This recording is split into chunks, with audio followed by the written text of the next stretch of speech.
The truth is, you need phrasal verbs to understand and be understood in English. And they're so difficult to learn. But in this series of short lessons, you're going to learn some of the more common ones. You'll learn how to pronounce them in a fast, natural way, and also the way that native English speakers use them in everyday conversations. For a free guide to all the phrasal verbs used in this series, just click the link in the description below. If you're already a member of our English Improvers community, this will be sent to you automatically. Hi, I'm Steve. Let's do this. Today we're looking at the phrasal verb run into, and it's a really useful one to know because it can be used in lots of different ways. But let's start by learning how to pronounce it correctly.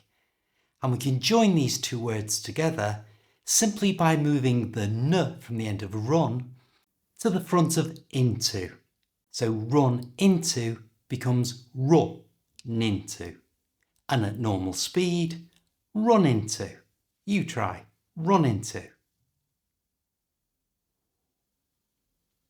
A common use for run into is when you meet someone unexpectedly. I ran into John at the shops. You always seem to run into someone when you go out. You can also use run into when you crash into physical things.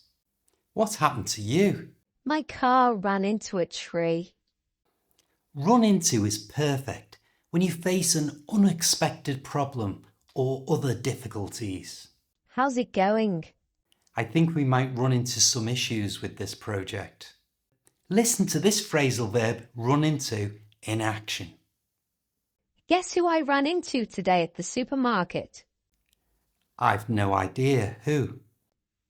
Mrs. Potter, my old teacher. Did you say hello? Yes, she'd ran into a problem with her credit card and we chatted while they fixed it. So remember, it doesn't matter if it's people, problems or objects, you can use the phrasal verb run into. I'll see you next time.